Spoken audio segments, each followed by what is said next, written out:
welcome to Phantom Access. I'm Karen. I'm here with our co-host AJ.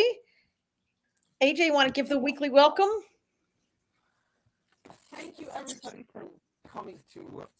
I don't know what's our show now. SciFi Fandom Access. You have some bad sound, AJ, going on your phone. You're very staticky there. Maybe you better want to hang up and call back. There's no hanging up and calling back. Oh, there's no hang up. You have some real. Do you hear it? Can you hear it? But your voice sounds good to me. Oh yeah, it sounds very like staticky robot-y. But well, maybe it'll shake itself out in a minute. Everybody, hi, everybody, welcome. Today's Tuesday, February 13th. We are waiting for Jamie to clock in here. Surprised she's not here already. And we have a not a huge show tonight. Things are still a little slow, right? But Quantum Leap is back. And what's back? We'll have Resident Alien next week. We will have Resident Alien next week, yeah.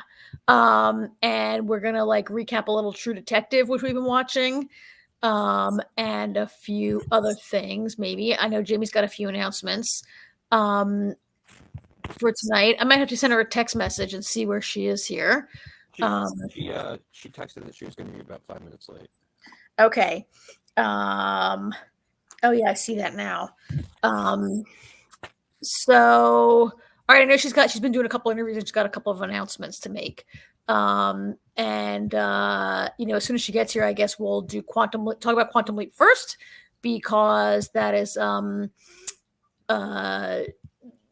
only show that she watches with us before we move on to a couple other things. Actually, while we're waiting for her, AJ, did you get to the end of Percy Jackson? I did. You did? All right. So maybe definitely, we can. Last two episodes were definitely better than the rest of the show. Here she is. Hi, Jamie. Hello. Am I on? Can you guys hear me? Oh, yeah. You sound great. Okay, good. Ark's saying somebody has bad connection. I'm guessing it's AJ. Apparently, I have bad connection. Yeah, maybe go out of the studio and come back in and see if that helps. All right, we'll try that. Are you on your other phone? He's on his phone. Yeah, but I mean, he got a different phone, right? That's it's the same. No, it's the same. No, he's on his regular phone. Same phone, okay. Different number, but I got that straightened out. I'm trying to figure out how to leave. Yeah, because it's really hard to hear you, and you sound like you're underwater, which doesn't help. He's gonna leave and come back. We were gonna do a little Percy Jackson, maybe. Okay, well, I still haven't seen it, so go for it. I know. Well, we can wait for AJ to leave and come back in a second.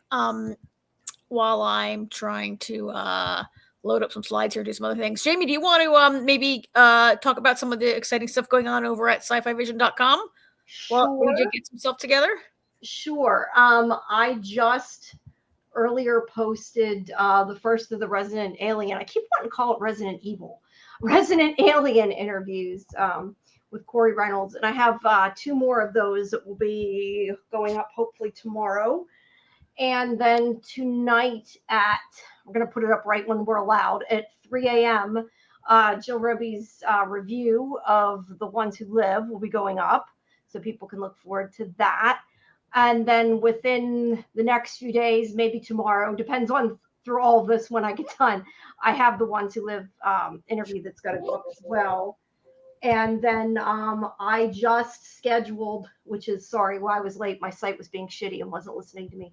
I just scheduled for 11 o'clock the interview with Caitlin Bassett and Eliza Taylor for Quantum Leap that I did yesterday. Is going to go up at 11 Eastern tonight. And then Friday I have an interview with Raymond Lee for Quantum Leap. So, and then the executive producers after that next week. So people can send those questions in on Twitter and check that stuff out. That's cool. Thank you. That's a lot of fun stuff coming up. Yep. AJ, hello. Oh my God! Stop! That's worse. He's a chipmunk. Oh God. Oh my God. Okay. I, We're I, gonna.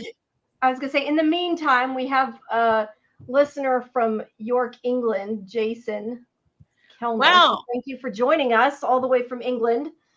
Sorry about AJ's audio. We're trying here to fix it. But, Oh my God. You have to no, AJ. can you call in from a computer directly rather than the phone? Maybe that would be a better, because we can't even understand you now. It's like a duck There, quacking. he went out. He must be going to come back. So just everybody can give him a chance. So tonight we're going to be talking about Quantum Leap and the Marvels, and you guys are going to talk about Percy Jackson because I still haven't had a chance to watch it. And yeah, it's a short night tonight. And then next week, Jill Roby's going to come and be our special guest, and she's at least going to talk a little bit about the ones who live. And granted, she will not be able to spoil it because when she comes next week, but she couldn't come the week after, so she can at least discuss it a little bit, and I'll give my thoughts and in preparation for the premiere, which is the following week. So. Yeah, that's exciting. Yeah, So that is to come. All right, so I just finished watching the Marvels 5 minutes ago, and you've seen it's a very old movie. So let's bang this thing out. Very old. It's not that old. You say that like it's like years old. Well, I mean, if you no, saw the movie theater, you saw it like 2 months ago now. I know. I seen it like a week ago, maybe at most. Because I remember I can't. I'm still housebound pretty much, so I did not see it in the theater. So I have to agree that I thought this was a terrible movie. Sorry, I'm unbuckling my boot. If everybody hears that noise, yeah, that's pretty loud. So I thought this was I agree with most of the critics. This was a pretty bad movie. I felt like the plot was sort of okay. So this was a movie that really required you to have watched a lot of previous Marvel stuff and understand it and remember it. And they didn't really. I mean, look, I probably would have complained if there was a ton of exposition. Right? I'm sure we've complained about that. And now I'm also going to complain that there wasn't maybe enough. I mean, I remembered it, right? I didn't really need to see a ton of exposition, but it was, I mean, you had to really have watched all this stuff. It was, and the plot was a little, so it's so stupid. Like, your planet is dying and you have the capability to go and take over another planet and just live there. Which seems it would have been a lot easier than trying to steal the entire atmosphere from one planet and the entire ocean from another planet and the entire sun. Like it was a very it was convoluted. Like it was a very convoluted plan. I mean, I guess most evil in movies have complicated plans, right?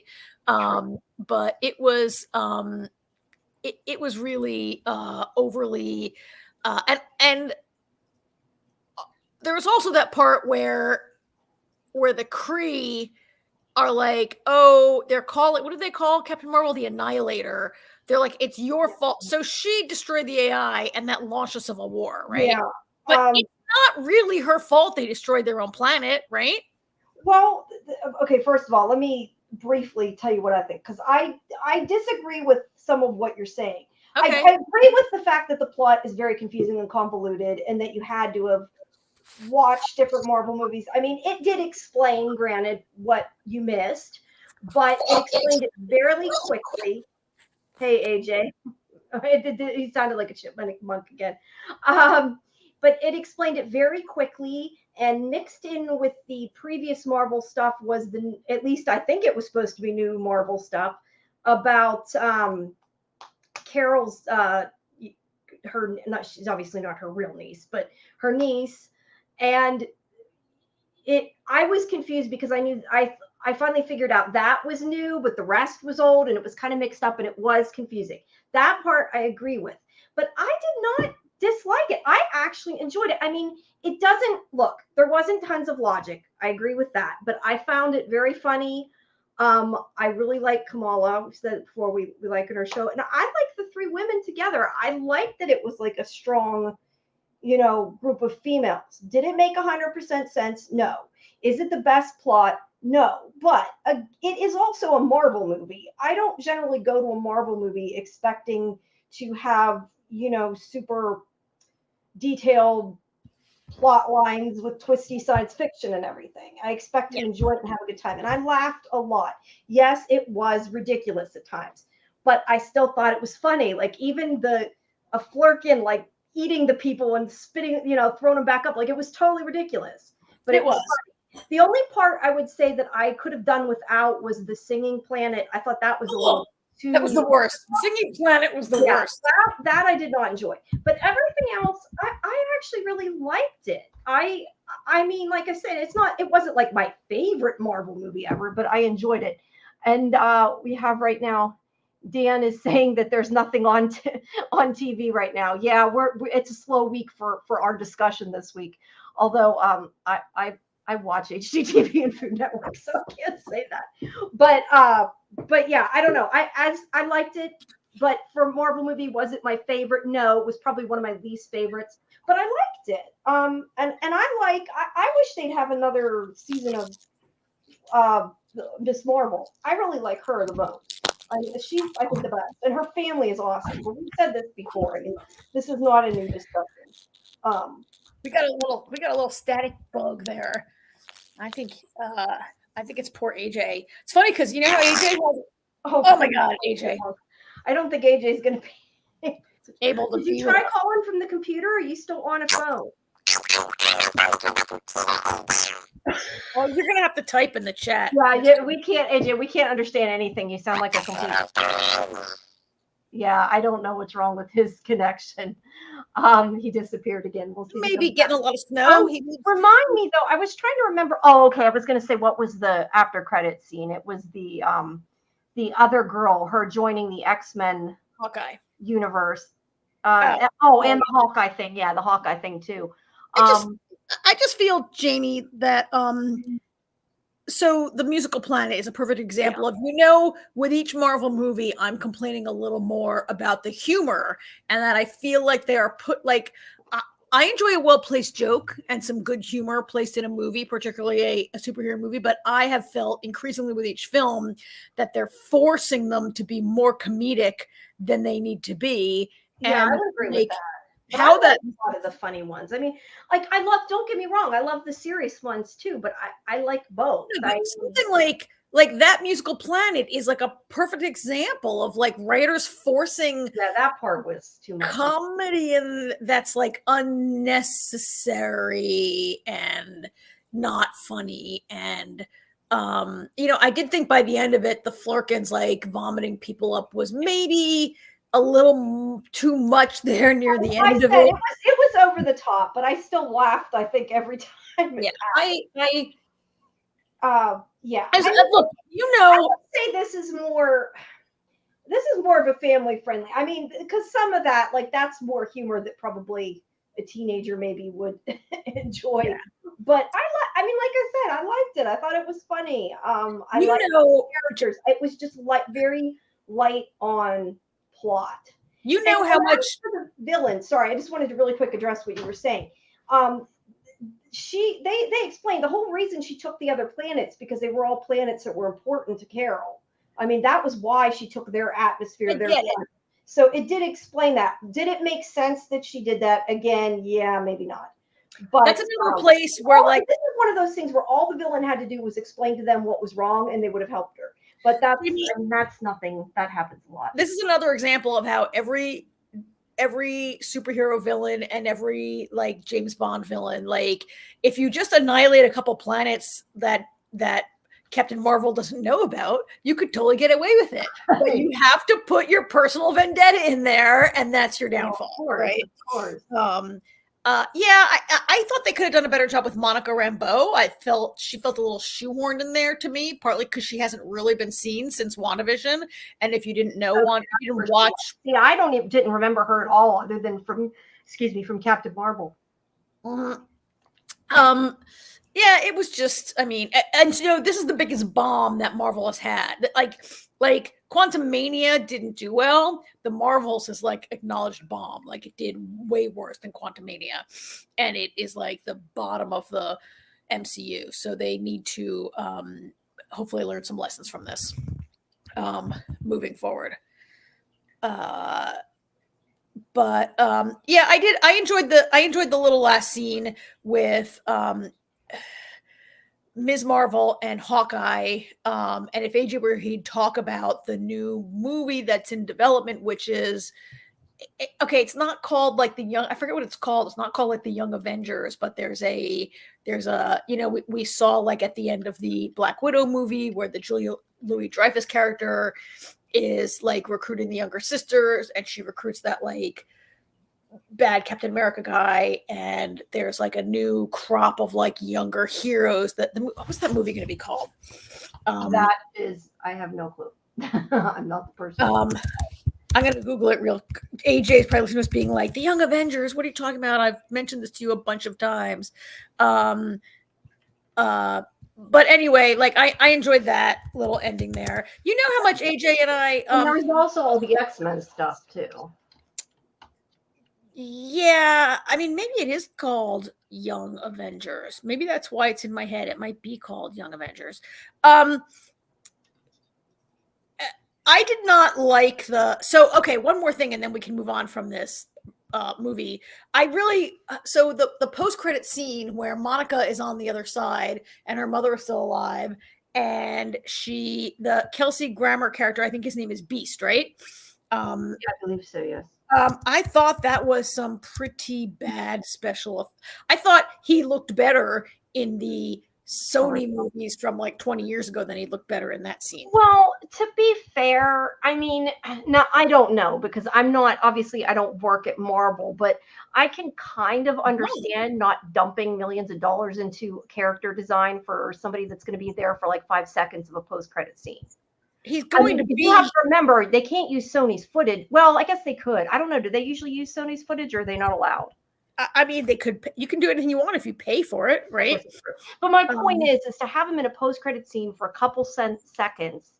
I don't know that it would have been worth the design. Plus, do we even know, is Kelsey Grammer going to play Beast in the upcoming? I mean, like, I was surprised it was the same actor, but I have to question, is he going to be in the upcoming movies, or is that just for the post-credit scene? Like, it may not be something. We may not see him again. You know what I mean? So it may not have been worth their money to. Well, I mean, we don't know what X-Men tie-in's gonna. The X-Men is already being tied into Deadpool 3, and there's going to be another X-Men movie in Phase 7, right?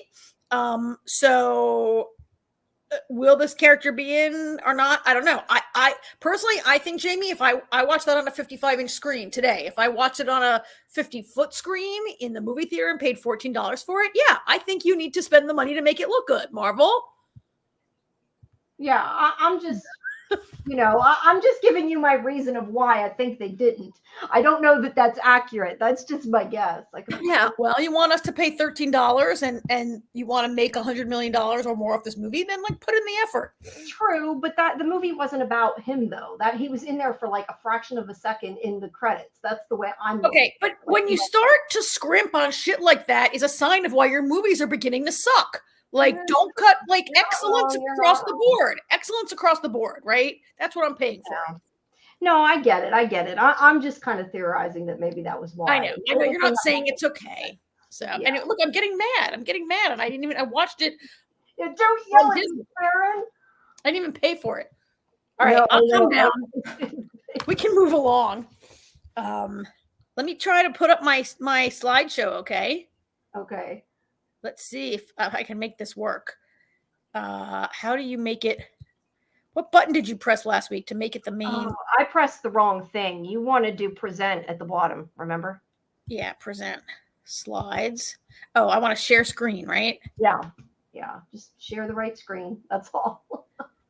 No, that's wrong. That's not how you do that. Sorry, people out there listening. We're still the bottom of the screen. At the bottom, the banner on the bottom, the middle one says present. There's an icon. Yeah, no, that's not how it works.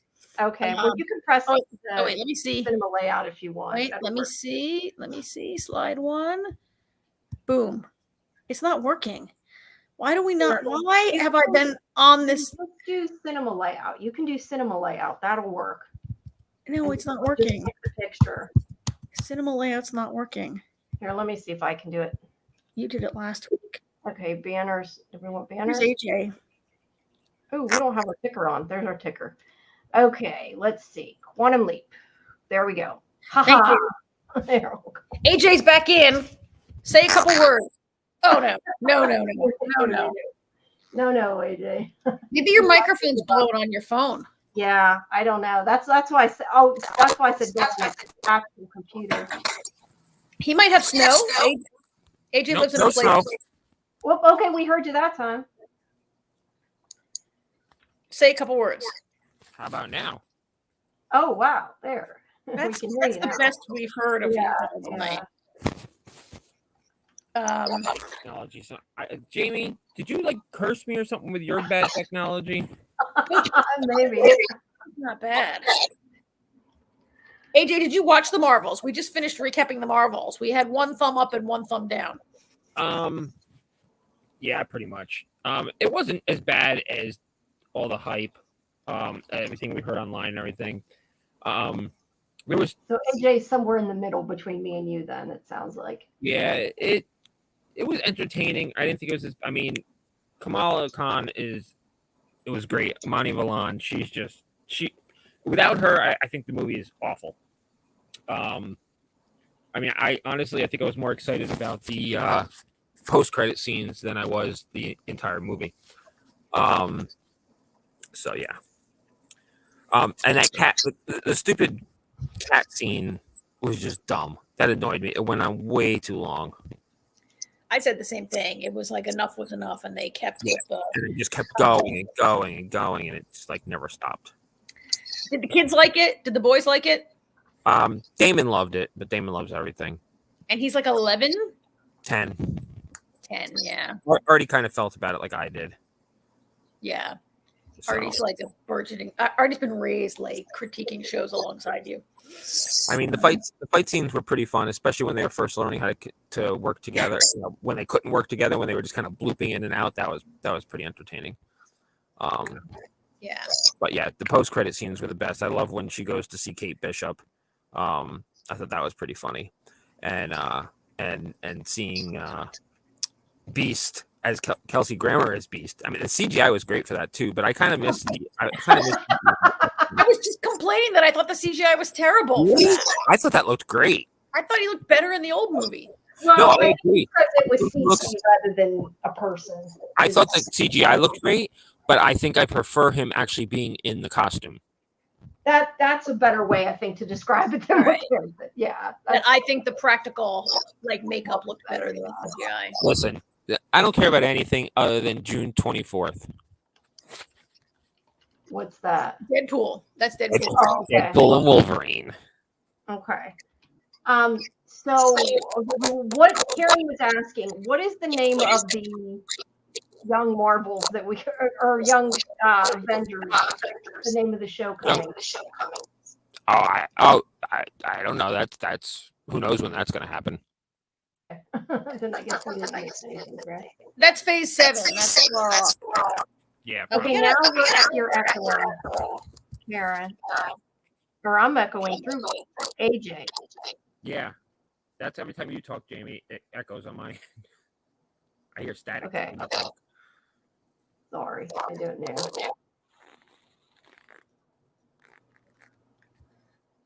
All right, maybe just mute yourself when you're not talking, AJ.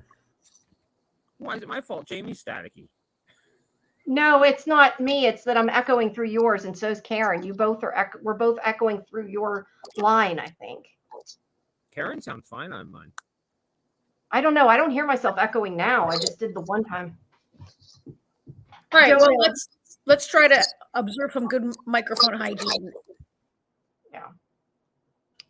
And we are ready to move over to Quantum Leap here, which again we're a week behind. We're gonna talk about the episode from last week, which was called "The Family Treasure." Now, I wish that NBC on their press site would do a better job of showing there's no picture of Ben in his body. Like I love Ben in that little dress with the little pearls and whatever that he was wearing, right? When he was this little girl from finishing school, which we didn't really, they never put a good picture up.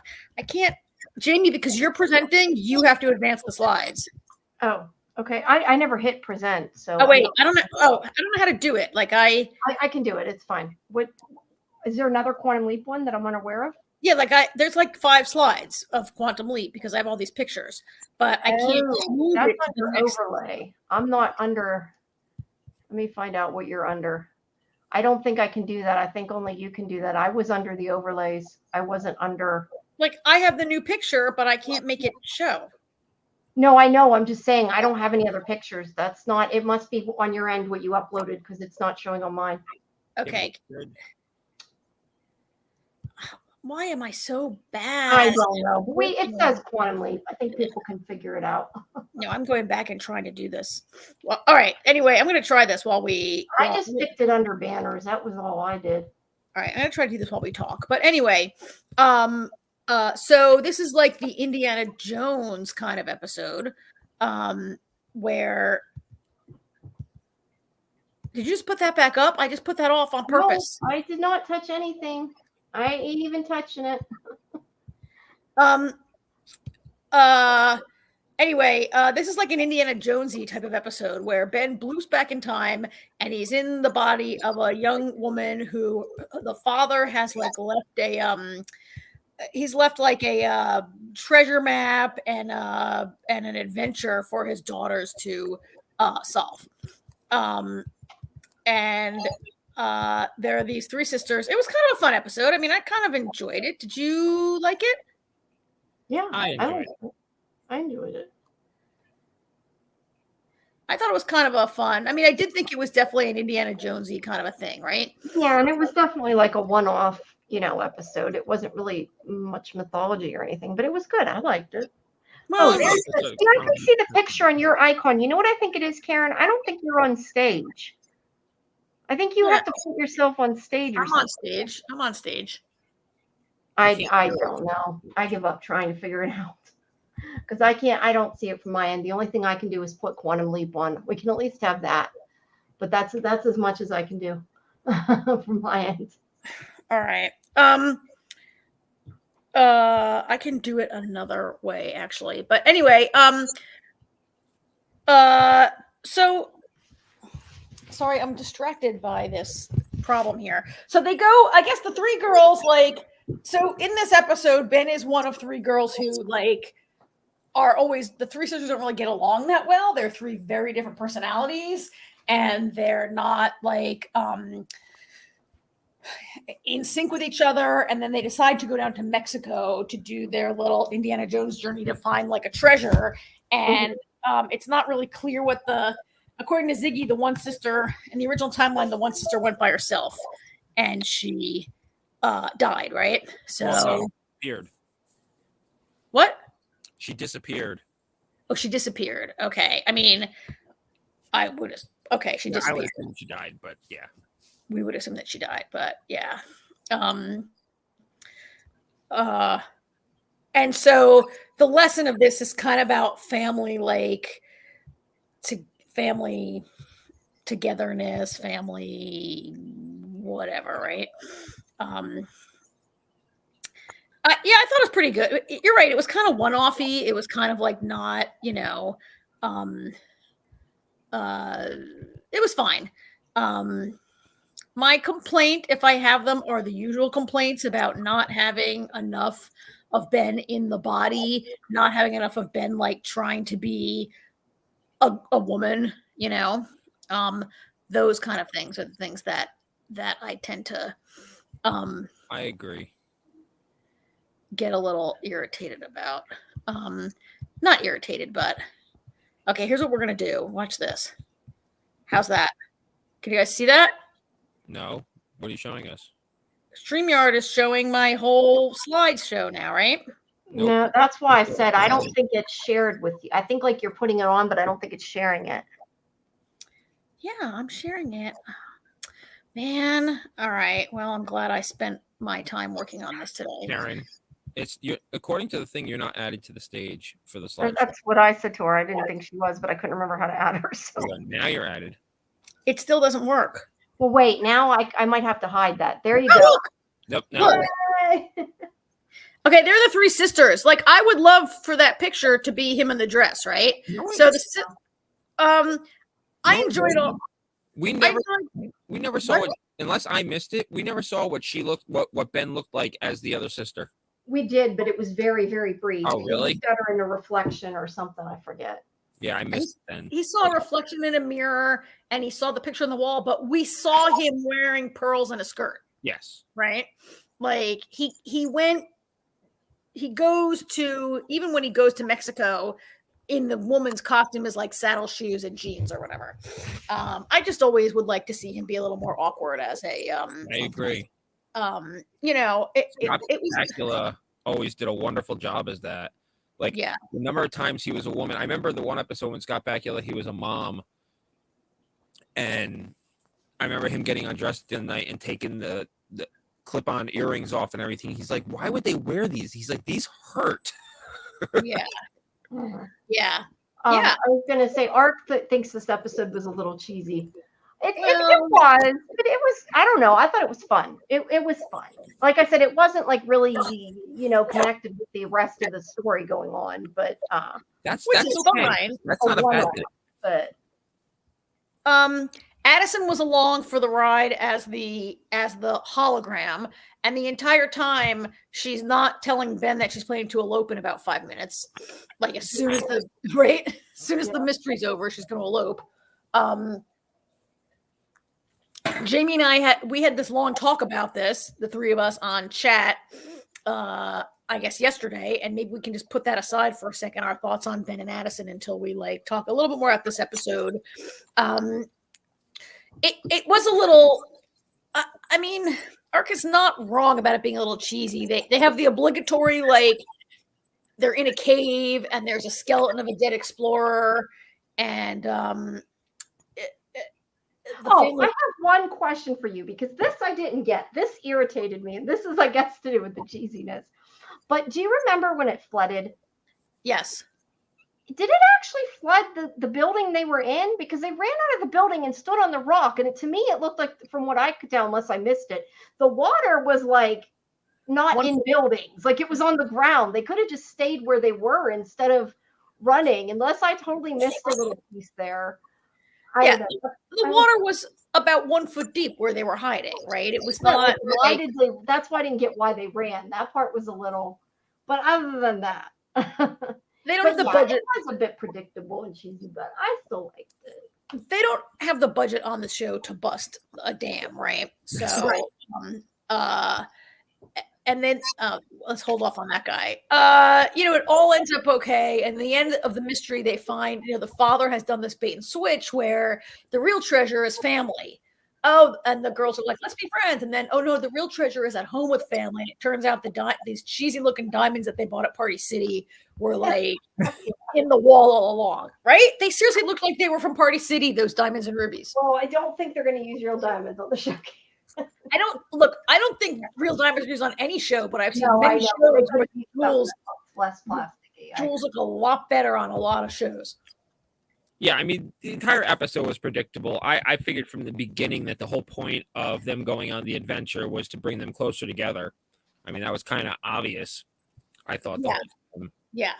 And there was also this story about the one sister who was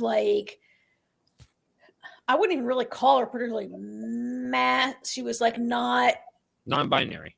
Yeah. Well, she was, but throughout the episode, she's not throughout the episode, she's just not conforming to the period version of a woman, and she keeps saying, "My name is Dean, not Dina." She's not. And at the end, then Ben is like, "Well, and there's this thing called non-binary that I learned at finishing school, and blah blah." And he gives he gives this speech. I mean, that was fine. It was a little. I do agree that it's important for different kinds of people to see themselves in television. I thought I have not been through the situation of being a non-binary person and trying to understand what that's like, so I don't want to sound unsympathetic, but the writing in Ben's speech was in Ben's monologue was just a little after school special and a little like it's like, oh, with 3 sentences has Ben like cured her problems for the rest of her life because she's still gonna have she's still living in this period, right? I guess, but I felt like it was more about Ian. Did you not feel like that? I mean, I thought it was more just to show that Ben got it. Is how I Yes, took it. that Ben because Did of it being friends really with matter? No, I don't want to say did it matter. It's not the right wording, but I mean, was it the main point of the episode that Dina was Dean or wanted to be Dean? I don't know that that was the main, point is what I'm saying. Not that it didn't matter. It does matter, but not that it was the main point. I felt like it was more about Ian and about Ben showing that he accepted Ian. That's how I felt anyway. I mean, yeah, I don't know. or not just that he accepts Ian, but that Ben really gets it. Yeah, exactly. And like, so not for viewers to be seen, but for Ian to feel seen was really the point of this. Right. That's how I felt. I mean, I don't have, I'm not non-binary either, so I can't really, know how it feels, but that was definitely how I took it at any rate. Yeah. So they kept focused. They focused on Ian the entire time of Ben's little monologue there. Yeah. Yeah, they did. So then at the end, like it turns out that Rachel's boss is James Frayne. Comes in at the end, right? And he's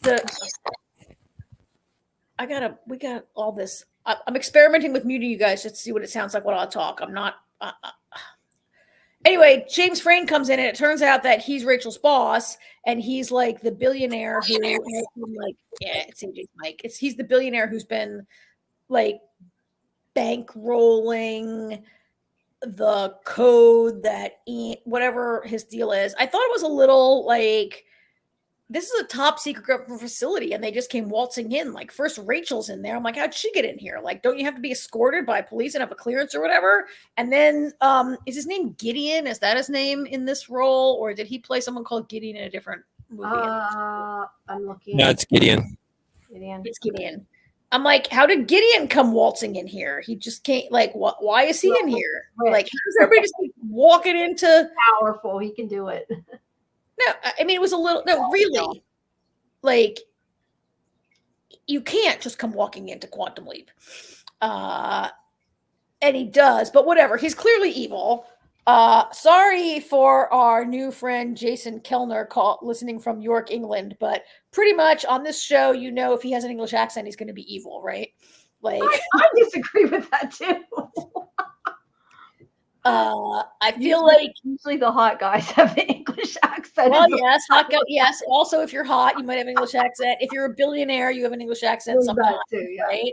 No, like TV billionaires are cooler and sexier than our real billionaires in life, who are like Mark Zuckerberg and like Sergey Brin and Bezos, right? So he's. I guess he's going to come in and start throwing his weight around and acting like he owns the place. Like, I don't know why Magic wouldn't have armed military officers throw him out immediately. It makes me suspicious of Tom just because everything makes me suspicious of Tom. Although I don't know how long Tom is going down with that ship, whether it's right or not. Well, but now we have all of this that went on with him and with Tom and Addison. And we had this long talk, the three of us, about before Age and I had watched this episode. We talked about like what really is going on with Addison and Ben. And now that Ben is in love with with Hannah, did that play any role in Addison accepting Tom's proposal? Which I asked Caitlin yesterday. in that interview. So that'll be in your interview when you post But it. just a quick reminder for people, if you do go listen or watch or read the interview, do realize that there are some spoilers for tonight's episode. We recap a week behind because our show's on Tuesday, and Quantum Leap's on like right now. So the interview has slight spoilers for tonight's episode, so you might want to watch it first. Just heads up. All right, sorry, continue. But we talked about how like Tom didn't really get to propose. He did, but Addison was like, "Oh, I found the ring. Are you going to propose?" And he was like, "Okay." And he gets on his knee and he proposes, right? Yeah. And like what? I don't know. Like she said it was because like she realized you can't waste the time that you have and you have to be happy and just go for it. Like, but I don't know. Was she like because Ben was in love with Hannah, maybe she didn't have to feel guilty anymore and she could move on with Tom? Or because Ben is in love with Hannah, was she like, I'll show you how happy I am too. I'm getting engaged. I don't really know, right? And I won't know till I watch more or read that interview. But by the end of this episode from last week that we're discussing right now, she ends up like taking back her. She's like, I don't right now. She changes her mind and doesn't want to get married right away. She says, I think, correct me if I'm wrong, you guys, but she says, like, basically, this is a little too weird and I need some time. Yeah. Like, she doesn't say I won't marry you. She's like, I don't want to look she just needs a little space, I think she said, or something to that effect. No, she says I need some time because and he Tom says he needs space too, or something like that. He says, does that also mean space? And she says no. Right. And I think she says no. And he's like, yeah, I think it does. I'm out of here. Whoop. Right. And he bugs out right before the evil billionaire shows up. Conveniently. I don't know. I like, what do you guys think? Like Ian and Jen, Ian definitely thought it was too fast. And like, why you got to get married this afternoon, right? Jen maybe didn't agree. Yeah, I was really surprised when they're not only were they getting married, but they're like, we're going to go down to the courthouse or wherever they were going, and we're getting married today. That surprised me. Yeah. I don't know where you can even do that in most states, but a lot of states you need to get your I was going to say, it depends if you have a certificate, I think. Your license. But I mean, she says it's too weird. I'm not quite ready. It was interesting that it happened at the end of this episode because Hannah's not in it. Like she didn't, well, I mean, Ben continued to be concerned that he had to alert Hannah to Josh's illness. And I guess Addison was able to see the part where Ben says to his sister, Sarah, can you please email this? Can you send this letter in 1970? And like hold this letter for like 20 years and then send it, right? Yeah. Something like that. I don't really know what set Addison off to put on the brakes. Except maybe being around Ben. Do you think she's okay, Jamie? I mean, setting aside whatever conversation you might have had, and AJ, I mean, do you think she's still in love with Ben? I mean, I do. I think she's definitely still in love with Ben. But I think this kind of goes back to that conversation again, our text conversation we had, where you were saying about, how Hannah said you can love two people. I don't necessarily think she doesn't love Tom, but do I think she's still in love with Ben? Yes. And I don't think that's fair to Tom, whether she's in love with Tom or not. I mean, it's just unfair to him. So I think she needs to, get her act together, make a decision, and figure out what's going on, and then decide if she wants, you know what I mean? Like she needs to make a decision. Well, I mean, I understand that like it kind of keeps swinging back and forth. Like she thought Ben was dead, then Ben was back, but Ben's not coming home, but Ben might be coming home, but Ben's not coming. Like I can understand that that's difficult, but that's why I'm saying like, I don't think it's exactly fair to him. So yeah, I don't know. I guess. I mean, I can see her point of view. And yes, I do think she's still in love with Ben. And I understand why she feels like that. But if she's really still in love with, I feel like I agree with what Hannah said. Yeah, you can love two people. But at the same time, Ben is still there, whether she's with him or not. And if she's still going to see him in her life, I feel like it's not fair to still be in love with him and see him every day and yet want to marry somebody else. Like, I just don't think that that's quite fair to him. I don't know. That's kind of how I'm looking at it. I mean, I can see both sides, but at the moment, that's how I'm looking at it. It is fundamentally different from Hannah, who can be like, I'm in love with Ben, but I'm only going to see him once every 3 to 12 years. So, and then only for like kind of a short time. And that's kind of my point, that like Addison sees him every day. She works with him every day. Well, maybe not every day, but most days. That's her choice. That's her choice. She doesn't have to be the hologram. You're right. She doesn't. But I feel like then maybe she shouldn't. You know, I don't know. I mean, it's neither here nor there. It depends how things go. No, it is. I mean, I think there's a thing going on also where she just is not the same kind of person that Hannah is. And, you know, Addison's very like Ben, like kind of by the book and analytical and straight at. And I feel like Addison is a one-woman man, or she believes that you need to be a one-man woman, rather, right? Like one. Whereas Hannah maybe is not a person who believes that you can only have one great love at a time. Like, I felt in last week's episode that she was like, oh my God, Ben, it's you. Is it really you? And I feel like she totally was like, okay, let's make out. I mean, she didn't, but she would have. I feel like Hannah's a person who'd be like, I can be married to this guy and have a kid. And if Ben shows up and he's only here for 3 days and I have sex, like, I love him. And to like, is it, I don't know. Yeah, like, I can't say I don't have a problem with that either.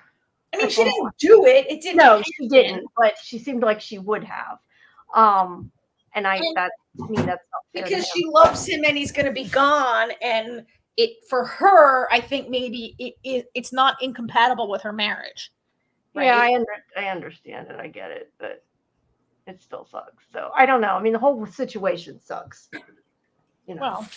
Well, it's convenient that her husband's going to be dead by the time Ben sees her again. Yeah. Yeah, and yet Ben's gonna write a letter and be like, he can be cured if he gets treated now. Like, Ben. Well, that's who Ben is. Ben loves her enough to save her husband so that maybe they can't be. Like, if that letter goes through, it's possible that when he sees her again, the husband won't have died, right? And he will have sacrificed his. I mean, does he have a chance at happiness? No, he's not gonna. He can never really be with her because, like, they're not gonna. Like, if he got stuck in a leap, he'd be in somebody else's body. Whatever. They don't really have a chance for happiness, right? Mm-hmm. Not real happiness, no. And he's willing to sacrifice a tiny bit of happiness every now and then for her husband to live and for the child's father to live, I guess. The big problem I have is Addison's dumb. Go marry Tom Addison. Leave poor Ben alone.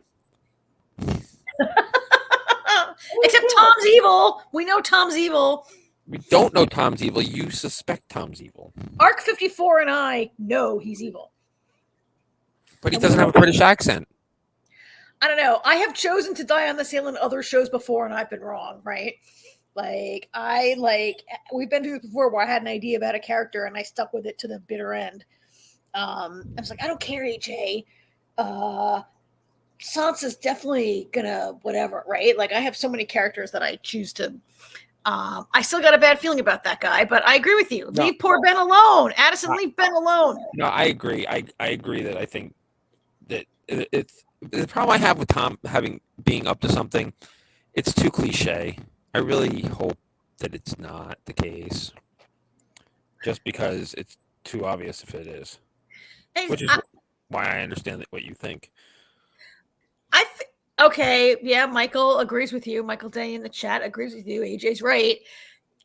Fair enough, you guys. But I also think if he's not evil, what's the point? He's so blah. He's so boring. I don't even know. Addison and him are the most, like, they should shoot their scenes in black and white because they're just so boring. Right? And if he's not evil, then what even is the point of him being on the show? Obstacle. Purely as he exists purely as a love interest and no other, like, why is he even got to be, right? Like, he exists only to be the love interest for Addison. Yeah. Basically. For now, anyway. That's super boring. He's boring, man. That guy is boring. And I feel like he doesn't even like she could have had any other boyfriend who doesn't have to be like suspiciously involved in stuff. I don't know. Anyway, he also might not be evil because okay, so Michael and AJ, you're right that it's too obvious, but also now we have somebody who probably is actually evil, or maybe not evil, but not a good guy, right? Oh, Not James Crane is evil. definitely evil. I mean, he's not evil like Satan. He's not like possessed by Satan, but he's evil like he is a horrible billionaire who wants to take over the technology for some reason, right? Like for world domination. He's probably bent on world domination somehow. See, Michael agrees, totally evil. This guy, yes, Gideon is totally evil. Yeah. He and so I have not seen next week's episode. I've only seen tonight's episode. I've only seen next week's episode is called The Outsider, and which surely is in reference to Gideon. You know, there have been I saw some images floating around where he's like making himself comfortable in the office. I don't really understand how he's going to be like taking over a top secret government run facility, except that he's definitely got Ian and Jen and Rachel where he wants them because they've all committed like terrible, they've committed like treasonous crimes, right? By even like creating the situation where Gideon could get involved in the first place. And so he may he may just be able to weasel his way in there from like an extortion-y way, right? Like if you don't want to spend 50 years in jail, then you're going to do what I say kind of thing. I don't know. I was going to say, given that Ian already survived like a nuclear bomb, but Ian didn't. This Ian didn't. That was future Ian. That doesn't ever happen because Ben saved the world. Yeah. Well, sure. Anyhow, I'm looking forward to reading your interview, Jamie, after I Thank you. And that's over. Everybody, it's at scifivision.com for people who want to see that right away. Who don't realize that. And I'm trying to see, I was trying to, while I'm talking to you guys, fix this Rafflecopter has been being not so great. Let's put it that way. If I can move it, yes, I'm going to move it. I am going to, so people have a chance here, since it has been making issues. I extended the date till tomorrow. So if you have not entered our giveaway for the Taste of TV book by Sammy, make sure that you do that. And make sure you read the instructions. People do not seem to read the instructions. You need to tweet and fill out the form, or I cannot send it to you. Or she cannot send it to you, I should say. So if you haven't done that yet, check it out. There's still time to do that. And I will repost it again on Twitter and Facebook here. I just went ahead and bought it. I'm not eligible to win, I assume. So I just bought it. And I'm looking forward to, maybe I'll start making a cocktail from the book and drinking it during our show. Giving a review. All right, so that's where we are with Quantum Leap. We'll have to wait for next week's episode. We, I think, are planning to wrap up Percy Jackson a little bit tonight. You like that new treatment that I got? A new key art from Disney. Better than the old one I was using. That show's over. AJ, you finished watching it with the kids? Yeah, we finished it. So I finished a couple weeks ago. We don't need to really belabor it a little bit. I just wanted to like wrap it up. I thought it was generally an okay show. I'll repeat that I just feel like I'm not the key audience for this show. It wasn't really made for like old ladies like me, right? Old lady, come on. I think your kids, AJ, are the sweet spot for this show. Yeah, Artie and Junie have both read the books. Damon's only seen the show, obviously. I mean, we all Artie and I both again had kind of the same problems with our biggest problem. The episodes were way too short. Like I felt like every time it started to get going, you got the credits. The last two episodes were definitely better. The last two episodes, things started to happen and everything.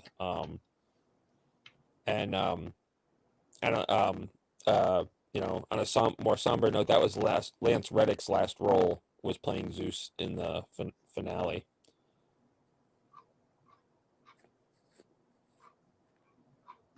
You guys still there?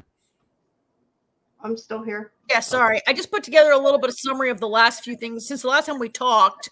There was an episode, one of my favorite episodes really was when the kids went to Vegas and they went to this Lotus casino. And I enjoyed it because it really was the story of the Lotus Eaters from Greek mythology. If you guys have studied, I took a whole class on Greek mythology in college, really because it was supposed to be easy. It was like me and my roommate and the whole like men's lacrosse team in this class. Where I went to college, lacrosse was like your football team, right? But in the story from Greek mythology, like the Lotus Eaters are these people who live on this island and they eat the fruit of the lotus tree, and it's like a narcotic, and it makes them like apathetic and like not caring about anything. Like they don't care about anything except like staying there on their island forever and eating the lotus. And if you go there and eat the lotus, you never escape, right? And so I enjoyed this episode because it like reflected this particular myth very well. I enjoyed it. I don't know if you liked that episode. And it's also the episode where they run into Hermes. Lin-Manuel Miranda is there. Yeah, I was gonna say. So I liked that one. They also end up going down to in the next episode, they go to the underworld to like save Percy's mom, which is a big development. And they run into Jay Duplass. Is that how you pronounce his last name? Who plays Hades. And I really, AJ, did you guys, I enjoyed the Hades scenes also. Like I thought he was a good Hades, not like kind of what you're expecting, right? Yeah, no, that whole thing was, I liked all the stuff in the underworld. I thought that was pretty good. I liked how he was like really a perfectly reasonable guy. And he's like, why do you think I hate my family. They're all insane. They're jerks who never stop fighting. And that's why I hang out here in the underworld. And I don't want to be involved with these people. And I really want you, right? He's not really trying to, I mean, he's holding Percy's mom really just as a bargaining chip, not because he's really that bad a guy. Well, he actually saved her life. I mean, He did.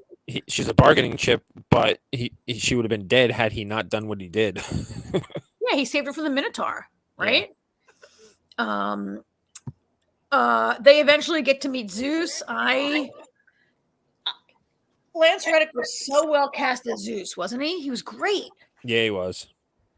I mean, it was, as you mentioned, it's his last, at least his last like television. Well, no, he appears in the Ballerina, the John Wick.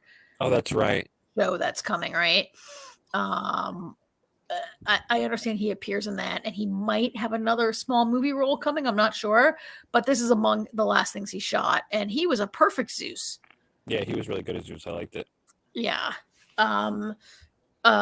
We also met Poseidon, who surprised me. I don't know. Poseidon was a little like regular guy also, right? He was very I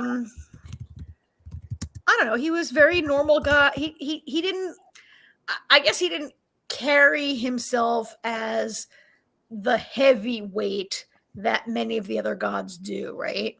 He was a perfectly reasonable guy. He's played by Toby Stevens, who I think people might know if they watch Black Sails, which I do not. But he was very like, he's wearing this like Tommy Bahama shirt and kind of like I don't know.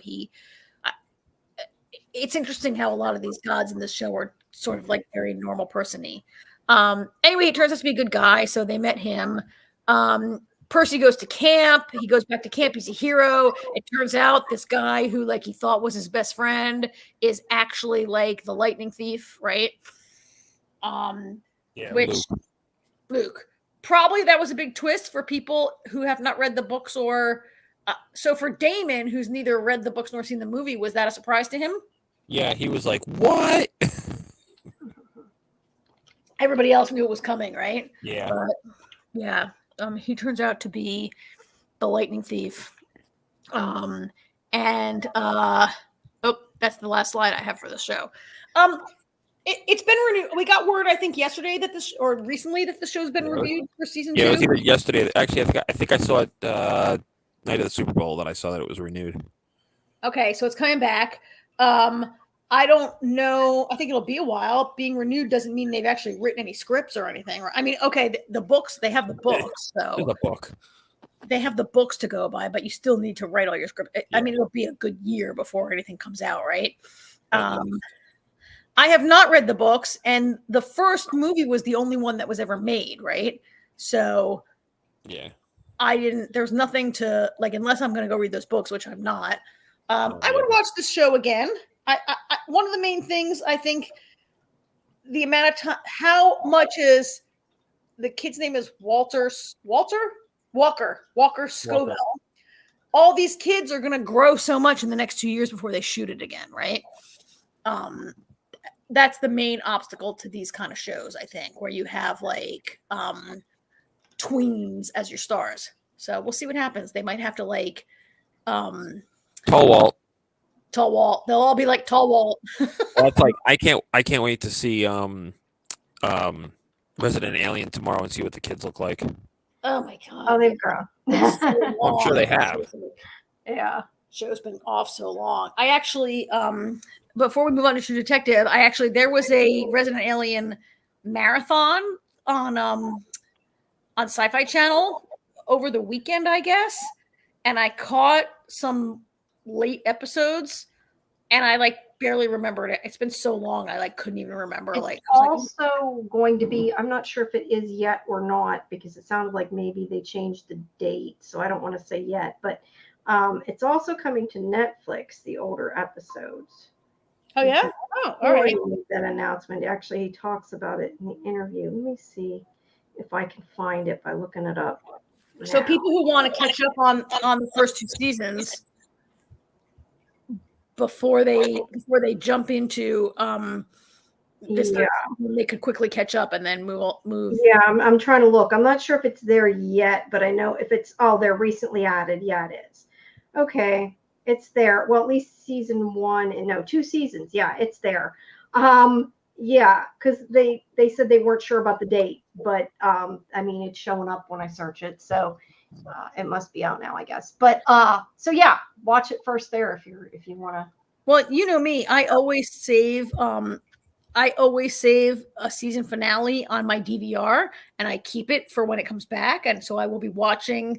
I don't have enough time on my DVR to do that. I'll be watching the last season finale before I watch the season premiere next week. And Terry O'Quinn is joining the season this year. So all of you Lost fans out there who've never watched Resident Alien need to watch these first 2 years and catch up.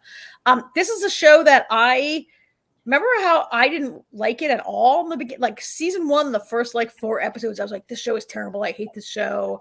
I don't want to watch it. And then and we were like, it's good. Watch it. And as soon as those kids get involved, I was like, I mean, the kids for me were a great entry point. Or they helped me like it better. It took me a little while, but it was, I still have my issues with it a little bit, but yeah, I've come to really like it. So we'll be covering that next week. Right? Yes. Yep. And like I said, that interview with Corey, the one who plays Sheriff Mike, that is out already. So he's a great character, yeah. Yeah. All right, cool. Great. All right. I think, Jamie, that's bringing us. We have one more show, AJ and I, True Detective. Yep. Got anything else? Fixing stuff while I'm listening to you guys. I'm listening. All right. Stick around. I'll stick around for a bit yet on why I'm doing my work. I'm just going to mute you. I'm fixing Jill's the images for her review to be up. I had to fix. Pictures from Walking Dead. Yeah. Yeah. I'm looking for the key art to fix. All right. I'm going to mute you while AJ and I move along. All right. All right, AJ. So True Detective. So we are through episode 5 now. There's one episode to go. You and I have not talked about this, I think, since episode 1 or 2, right? Yeah. I have strong feelings, or I had strong feelings about this show. that really changed a little with episode 5. How have you been feeling about it? That nobody's likable. except for maybe Peter. Peter might be the only character that I actually like. Like nobody likes Liz. Everybody hates working with Liz. I mean, I do like Evangeline to a point, but she's a little gruff also. Hank is a complete piece of shit. Um, uh, what the heck's the boss? The boss, the cop, Liz's boss. He's a complete jerk. That lady that Liz has to keep dealing with that deals with the mining. She's complete asshole. Yeah. Oh, Leah. I like Leah. Yeah. I mean,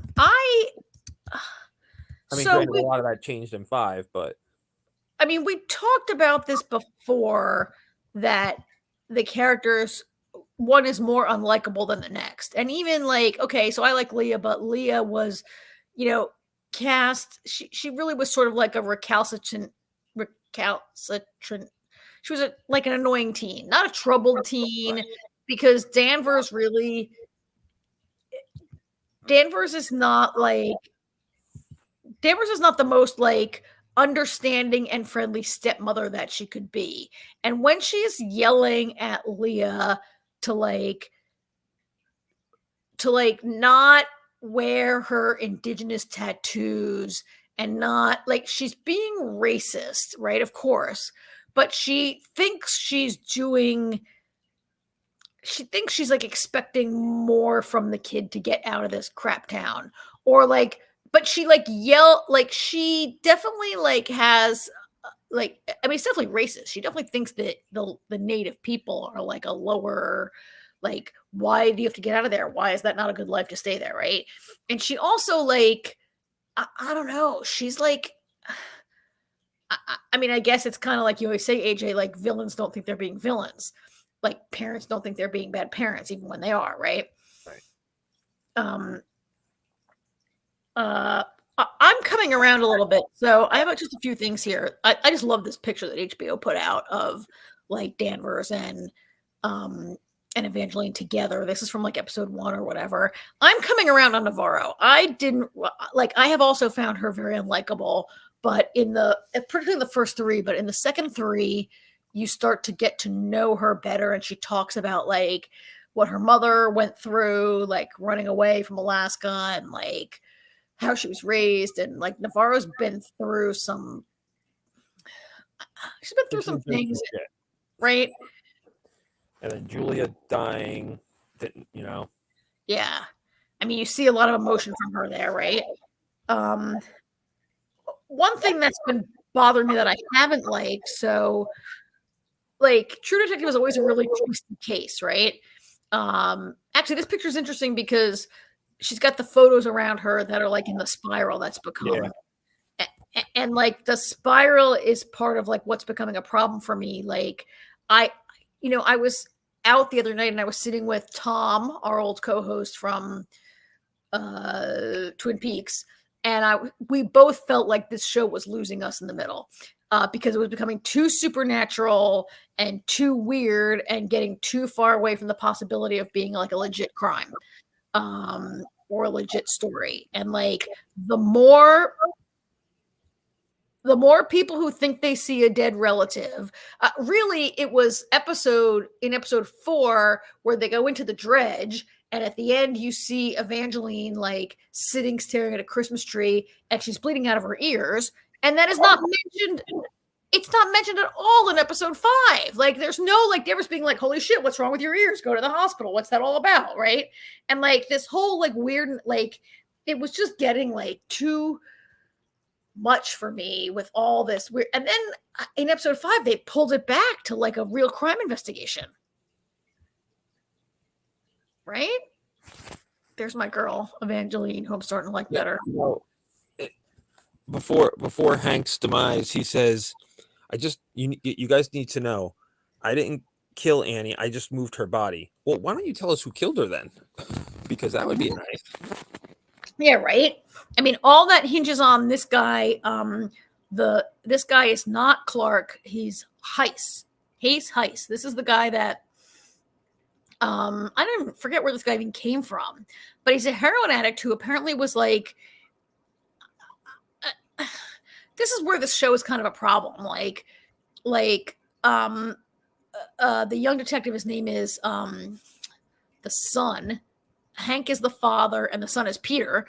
And Peter does like all this research and finds out that this guy he's not been seen for like 10 years. He has no presence at all for 10 years, right? He's maybe out on the ice, and it looks like he's been like, I don't know how a heroin addict lives out on the ice in the snow in this dredge. Like, where's it getting? I don't know.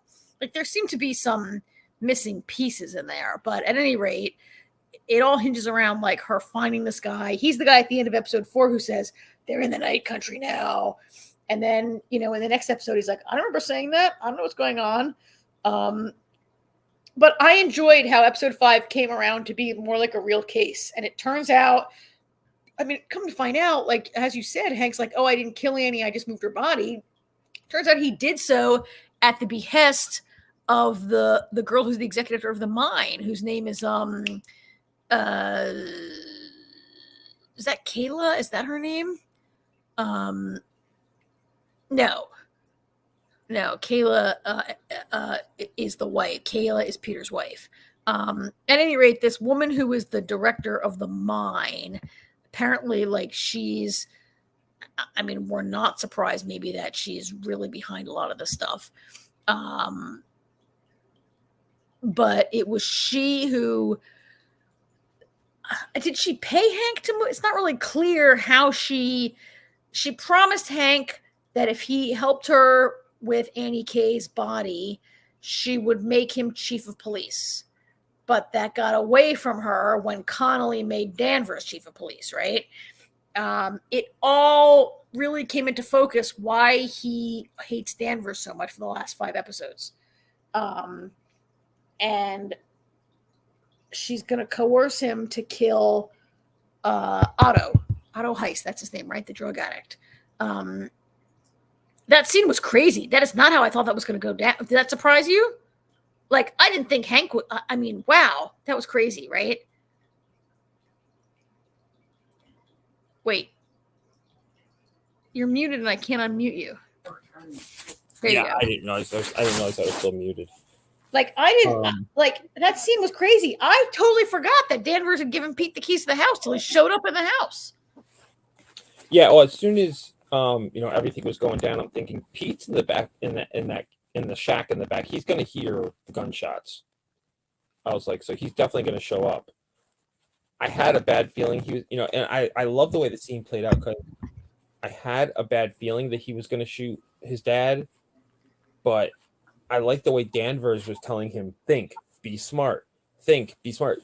I took it that she was trying to tell him to put his gun down and go with his father, help his father with the body to kind of get Hank's guard down. Yeah. And he ended up, and because Pete is who he is, he didn't, he hates his father and realized, that his father just murdered this man. So he's, doing what he's trained to do instead of, but Danvers is like, think. And he didn't think, he just shot him. Yeah. I really feel bad for him. I really feel bad for Pryor because, like, that's going to haunt him. He did, he did the right thing. Hank was going to shoot Danvers. There's no question in my mind about that. Yeah. He did the right thing.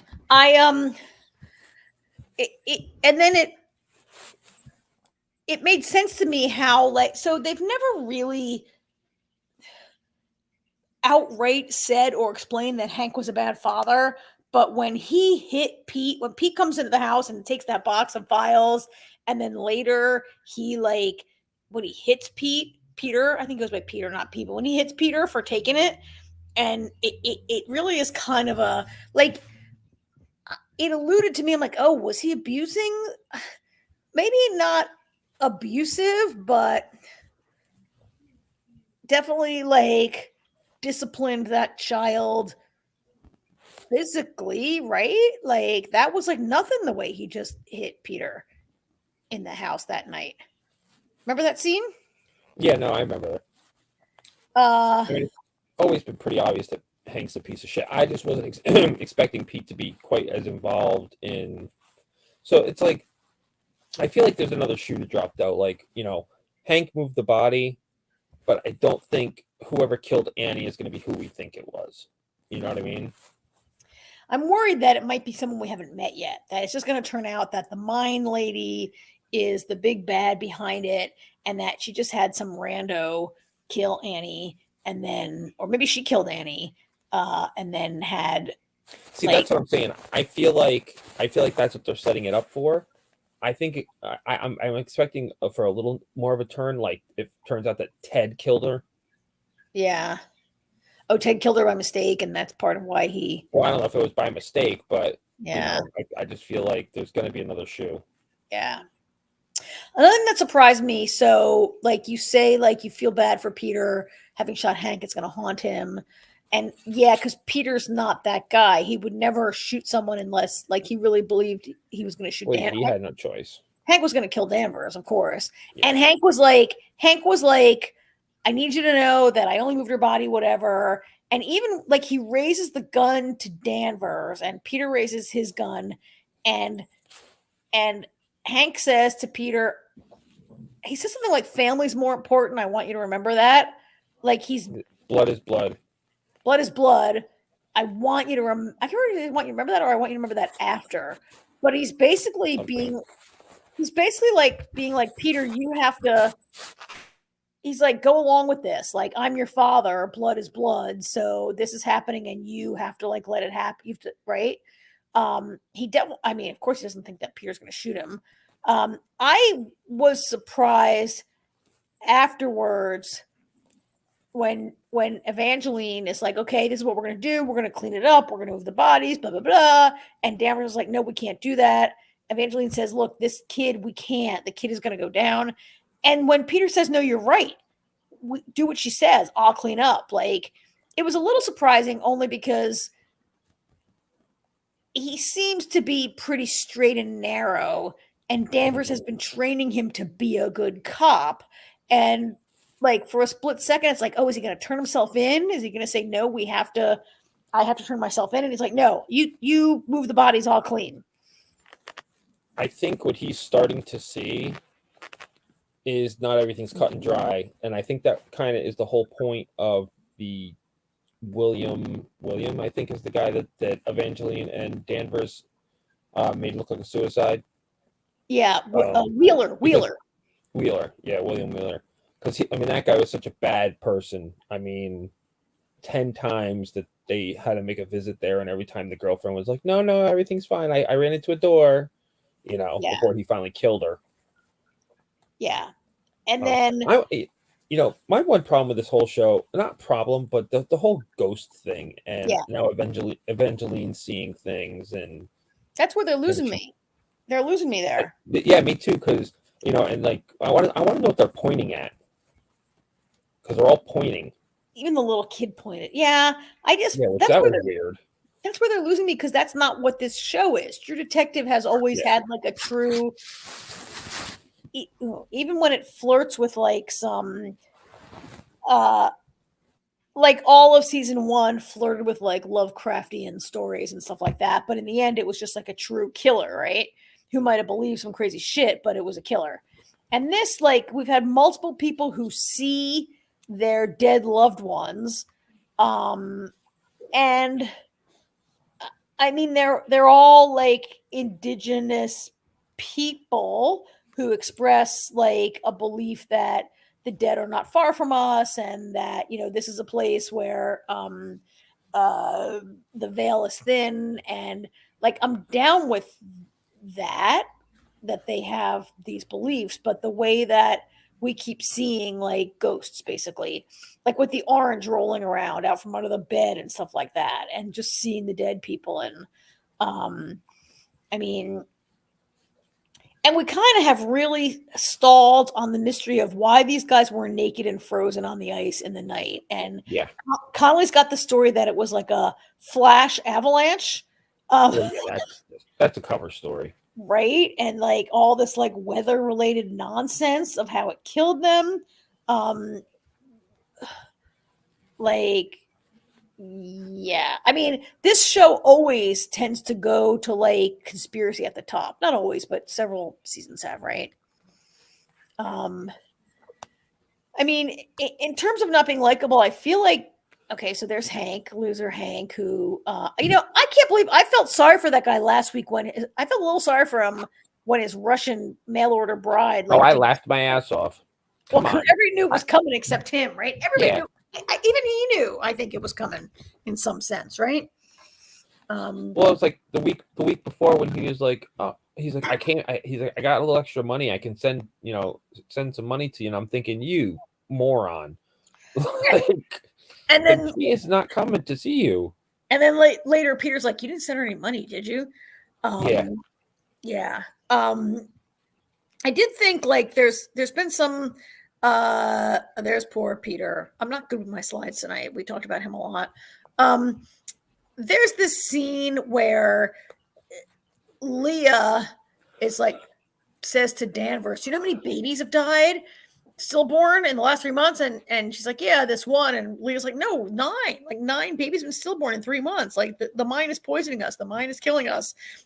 And Danvers goes to the morgue, which is this insane morgue, which is just like a plywood house, but it's so cold that they can just, the guy's like, look, it's gonna be 3 months before we can dig into the ground to bury them. So everybody who dies apparently just stays in this like ice house until the spring, right?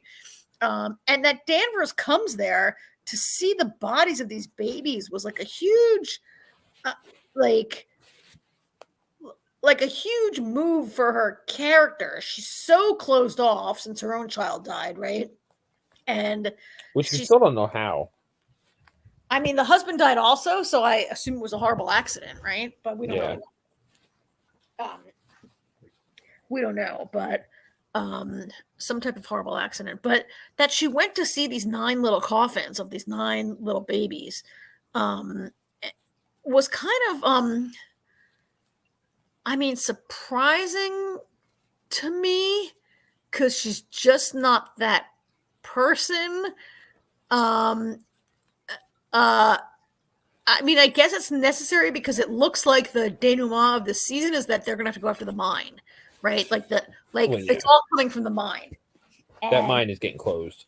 Yeah. There's no doubt in my mind. And Danvers hasn't really.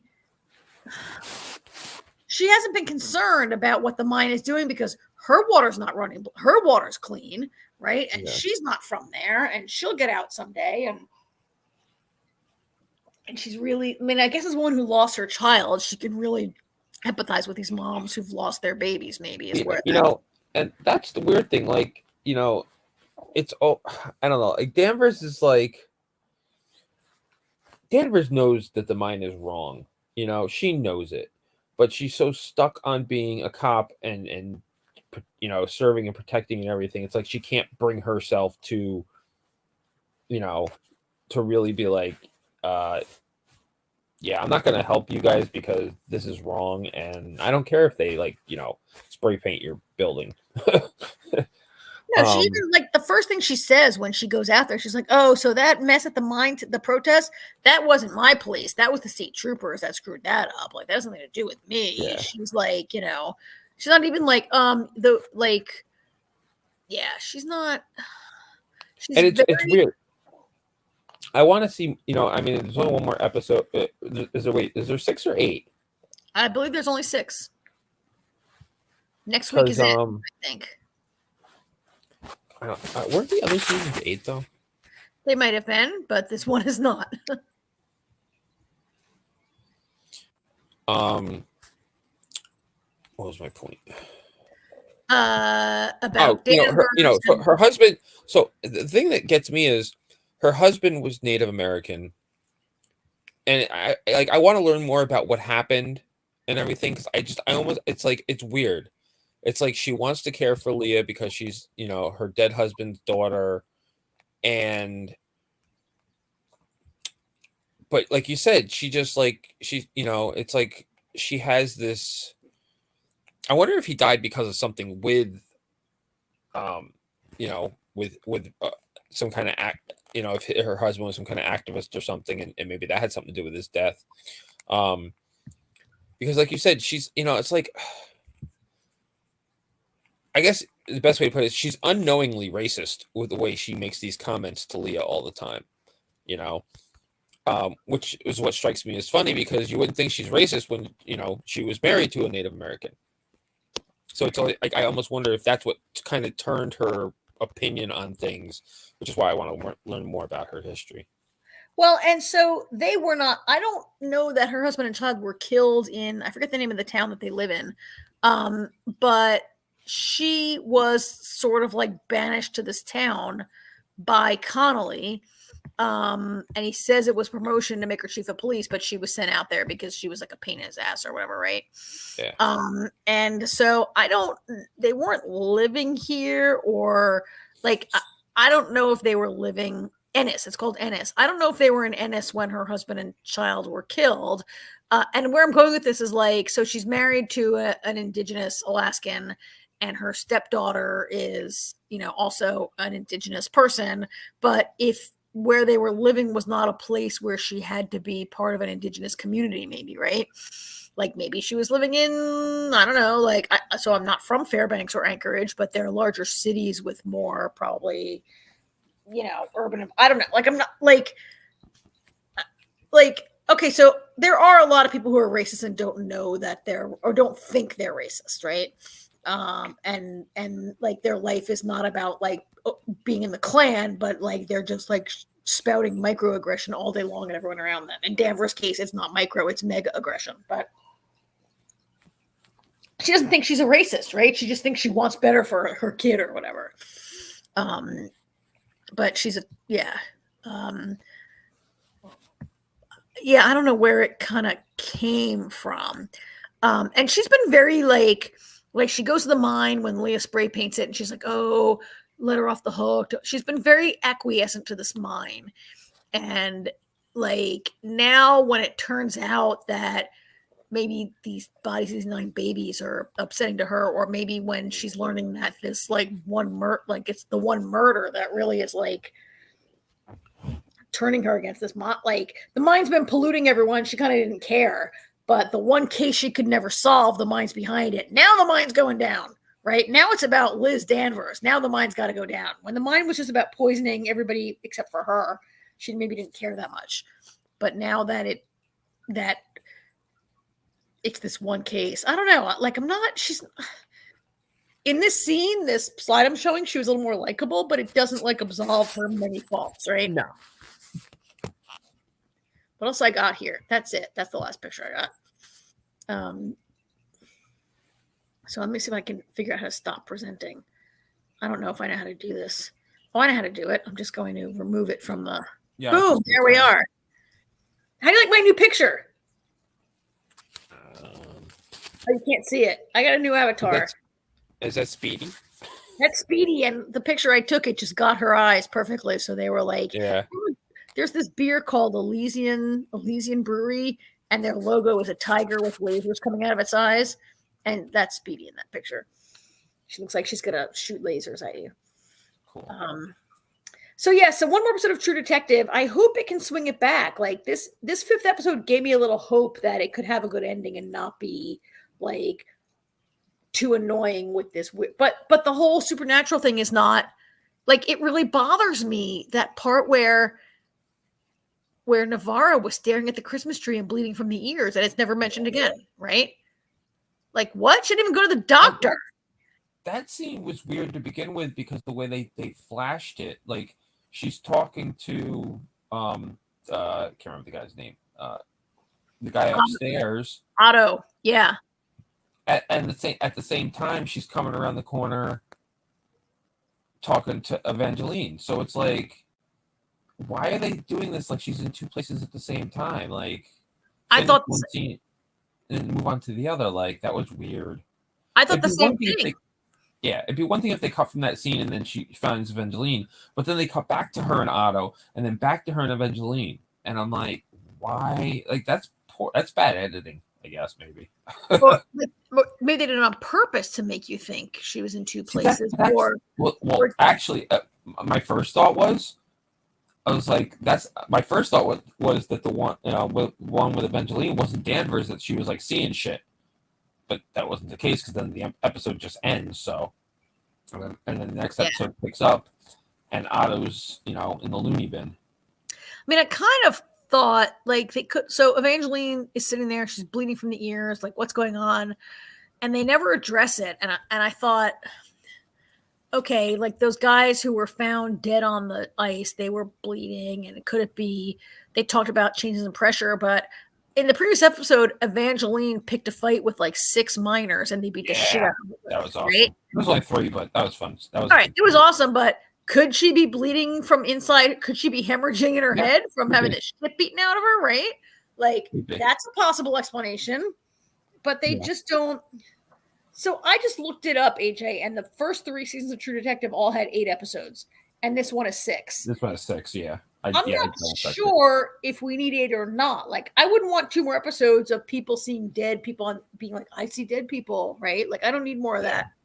I don't need more of that. And I don't need, so you know that part where Navarro was putting her sister, like Rose is helping Evangeline to put Julia's ashes into the ice, into the sea, right? And then there's like, she stands up, she's walking, and there seems to be like some time lost. And Rose is like, what were you doing walking out to the sea? Why were you doing that? I was calling you. Didn't you hear me? Because I was in a desert. Right? I mean, it's possible that mental illness is running in Evangeline's family because her mother seems to have her sister definitely, her mother seems to probably have suffered from mental illness also. And her mother definitely too, because that was the whole thing. They she kept telling Julia, "You're not like mom. You're not like mom. You're not like mom." Yeah.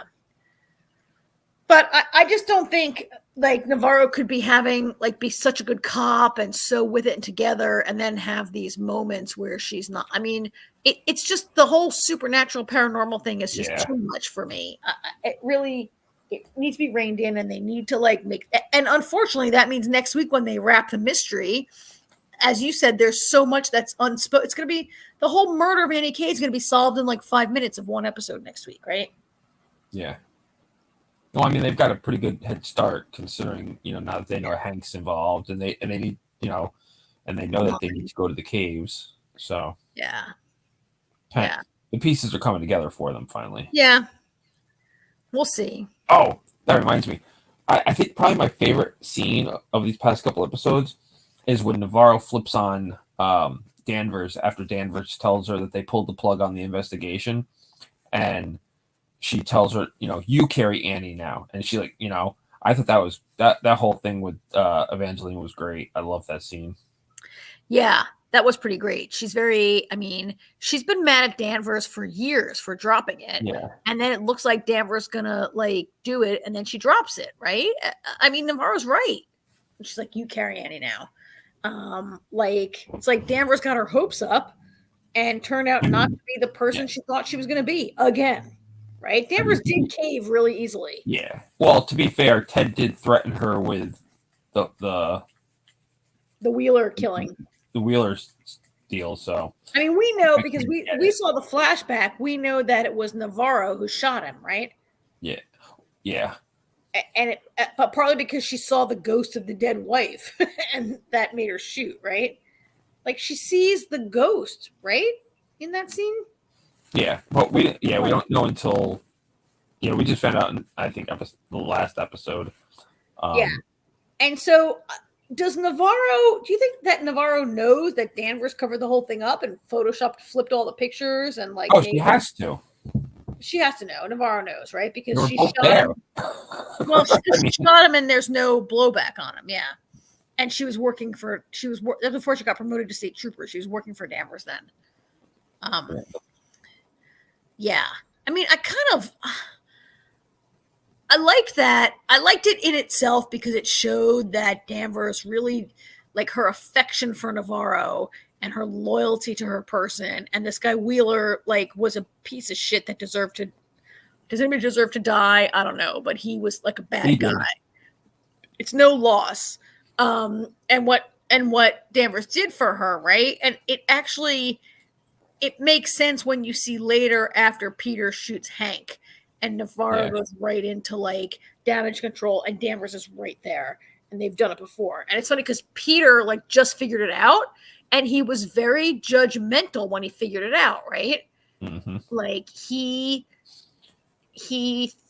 definitely thought that was not the right thing to do to cover that. Yeah. Well, it's like I said before, he's starting to learn that everything isn't black and white. Mm-hmm. Yeah. Yeah. So, all right. Well, we'll see more about that next week. We'll wrap that up. On next week's show, and Resident Alien, and I think that's it. Quantum Resident Alien, The End of True Detective, and we might have, I don't know what else is emerging on TV in the next couple weeks. We don't discuss James. So One to Live, that's the 25th, 24th, 25th, whichever one's a Sunday. So it's not coming before our next episode. No, but Jill will be on next week to give a non-spoiler review. Yeah, that'll be great. She's going to talk about it. I'll probably talk a bit about it, and we'll talk about some of her other stuff. Did she go to the premiere also? No, a different person went to the premiere. Well, she went to the premiere, but she didn't go to the premiere for SciFi Vision. Yeah, Jill went on her own behalf to the premiere, right? Yes, yeah, she still went to the premiere, so she can talk about that. She can talk about that, yeah. Yeah, sounds like a plan. And also I posted it in the chat so people know. I don't know if it'll be next week or not. I'm working to get it done, but I'm gonna pretty soon have up a store with some fandom stuff that hopefully people will like, that will help me be able to get my site fixed. My site is still dying. It's slowly dying a bad death until I can fix it and get a server. So if you guys help support the site and check it out. I'll be putting that on social media. Fundraising. Nice. Yeah. Yeah. Okay. And I don't know what else is coming on. I know, Jamie, that we don't cover La Brea on this show, but the series finale is going to be next week, right? Or this week. Yeah, I think it's this week, I want to say. But yeah, that's coming up. And then also, like I said, 3 Body Problems soon. I'm trying to think what else is soon. Not necessarily stuff you guys will watch. Like, I think the Avatar series is coming soon. It's based on the original cartoon, not on James Cameron's Avatar. That's coming. I'm trying to think of anything else. Yeah, I don't know. My mind's blanking. I think we've talked about everything. Well, and big news today from Apple TV. Not anytime soon, but Invasion got renewed for season 3. AJ and I are thrilled. Yes. It'll probably be like a year and a half before it comes on TV. It's so full of effects, and maybe they haven't even written it yet, but we love that show. Discovery's back in 50 days. 50 days. All right. Well, we got that. We got some, and Constellation is coming before then. So we'll get our show. Remember those days when there are times on this program, people, where we cover like 5, 6, 7 shows and we talk forever about them. So enjoy the short show while we have it. Mm-hmm. Yeah. Yeah, we've somehow almost talked for 2 hours. All right. Well, it's time for us to jump then. But that's it. But the only other thing is, like, just remember, don't forget to check out scifivision.com at 3 a.m. Eastern tonight. Jill's review will be up. So, because it's embargoed till midnight in LA. That's why. Yes, which is why we're going to put it up at 3, because it's done. It's ready. I'm scheduling social media posts right now. So well, you're normally awake at 3 a.m. anyway, Jamie, right? So this is true. Yeah. But so, all right. Well, I'm so glad. Thank you for bearing with us. And AJ's mic is getting better and better the longer we stay on the air. Yeah. I found my headphones. He says, and then it goes out. Excellent. That's great. All right, kids. Thanks everybody for listening. Thanks for listening. Don't forget to enter the contest for Sammy's book. Again, I reposted that on social. So, all right. Have a good night, everybody. Thanks, everybody. Bye-bye. Good night. Good night.